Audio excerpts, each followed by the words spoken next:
Hi guys, my name is Jatin Gurjar.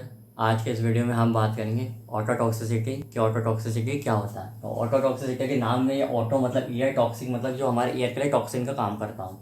तो उसमें हम कि कौन कौन से सब्सटेंस आते हैं, हम उन सब्सटेंसों के बारे में बात करेंगे जो ऑटोटॉक्सिसिटी क्रिएट करते हैं। तो हम देखते हैं ऑटोटॉक्सिसिटी जो कॉज करते हैं उसमें आता है थेरेप्यूटिक ड्रग आता है और एनॉक्सियस केमिकल आते हैं। ये केमिकल और ये जो ड्रग रहती है ये हमारे मेनली इनर ईयर को डैमेज करती है। इनर ईयर में भी हम देखते हैं पर्टिकुलर, तो वो जो हियरिंग के लिए रिस्पॉन्सिबल रहते हैं हमारे आउटर हेयर सेल्स, उनको डैमेज करती है। और जो बैलेंस के लिए रिस्पॉन्सिबल रहता है जैसे कि हमारे सेमी सर्कुलर कैनाल, उसको डैमेज करती है।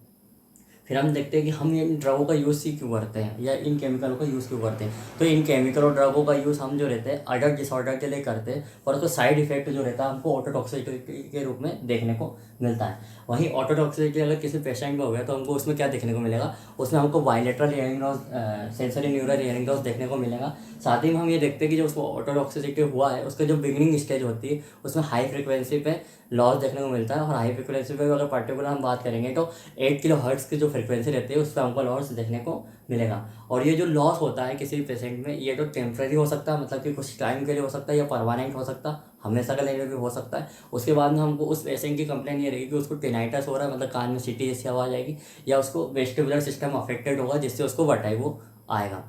फिर हम देखते हैं इसमें जो ड्रग की बात करेंगे कि कौन सी ड्रग जो रहती है टेम्परेरी हियरिंग लॉस करेगी और कौन सी ड्रग जो रहती है वो permanently sensory neural hearing loss की। और टॉक्सिक ड्रग जो रहती है टेम्परेरी हियरिंग लॉस कॉज करती है। तो यहाँ टेम्परेरी हियरिंग लॉस का मतलब ये रहता है कि जब तक हम इन ड्रगों का यूज़ कर रहे हैं तब तक हमको उस पेशेंट में या हम में जो रहता है वो हियरिंग लॉस देखने को मिलेगा। जब हम इन ड्रगों का यूज़ करना बंद कर देंगे तो हमारी जो हियरिंग रहेगी वो नॉर्मल हो जाएगी। तो टेम्परेरी हियरिंग लॉस कौन सी ड्रग कॉज करती है, उसमें हम देखते हैं anti malaria drug. Anti malaria drug में आता है क्विनिन, फ्लोरोक्विनिन और हाइड्रोक्सी क्लोरोक्विनिन।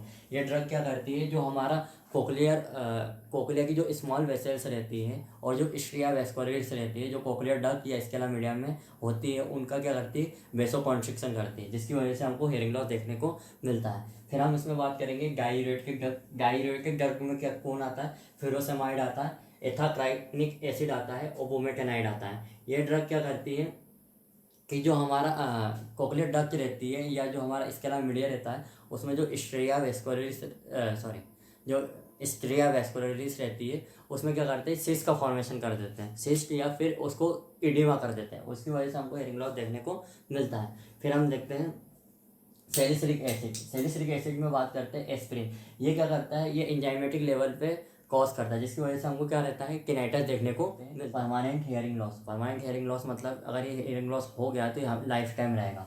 इसमें हम देखते हैं कि परमानेंट हियरिंग लॉस कौन सी ड्रग्स कॉज करती है। तो उसमें आता है एमाइलोग्लाइकोसाइड के कुछ ग्रुप के कुछ ड्रग्स, जिसमें आता है नियोमाइसिन, डाईहाइड्रोस्ट्रेप्टोमाइसिन, टोब्रामाइसिन और एमाकाइसिन।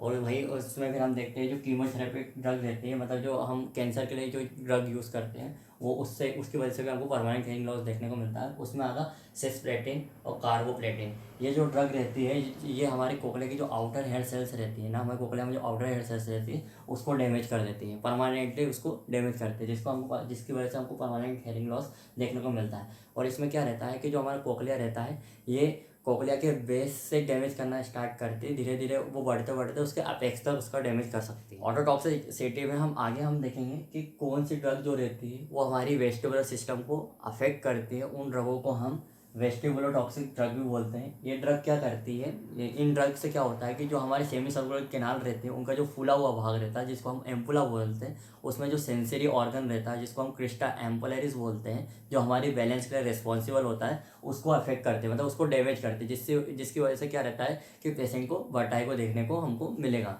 तो उसमें कौन सी ड्रग आती है, ड्रग में आता है एक एमाइलोग्लाइकोसाइड ग्रुप जो रहता है, उसमें स्ट्रेप्टोमाइसिन जो ड्रग रहती है और जेंटामाइसिन जो ड्रग रहती है वो हमारा वेस्टिबुलर सिस्टम को अफेक्ट करती है, इसलिए हम उसको वेस्टिबुलर टॉक्सिक ड्रग भी बोलते हैं।